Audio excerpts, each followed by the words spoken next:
Pendant qu'il naviguait, Jésus s'endormit. Une bourrasque fondit sur le lac. Le bateau se remplissait. Ils étaient en danger.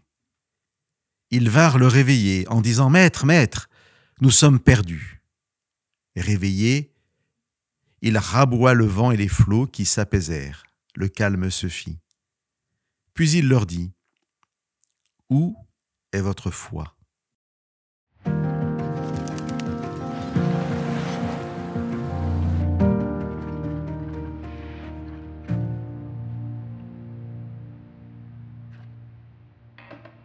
Nous avons vu dans l'émission précédente comment Jésus invite ses disciples à passer sur l'autre rive pour le suivre en territoire inconnu, là où Jésus apportera la délivrance à un homme possédé.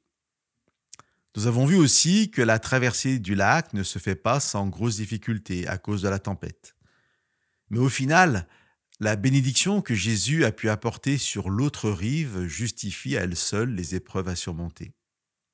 Il n'en reste pas moins que cet épisode de la tempête nous interroge sur les épreuves, les tempêtes que nous pouvons traverser dans nos propres vies.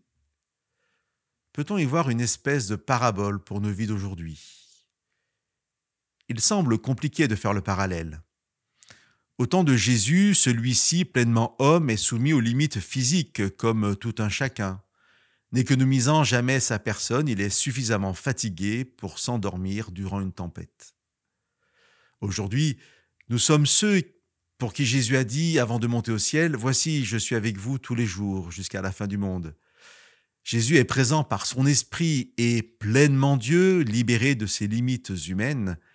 La question de son sommeil prêterait à sourire si elle était posée. L'enseignement de ce texte pour nous est bien sûr dans la question que Jésus pose une fois le calme revenu. Où est votre foi ? Il n'en dit pas plus. Et il y a deux manières de comprendre l'interrogation « Où est votre foi ?» Si vous aviez la foi comme un grain de moutarde, vous auriez pu commander à la tempête. Ou alors, où est votre foi ? Ne savez-vous pas que personne ne peut vous arracher de ma main ? Chers amis, je choisis cette deuxième lecture.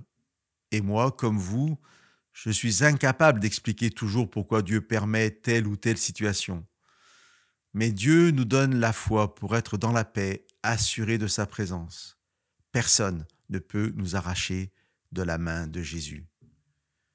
Je vous laisse le verset 3 du psaume 121. « Il ne te laissera pas vaciller sur tes jambes. Celui qui te garde ne sommeille pas.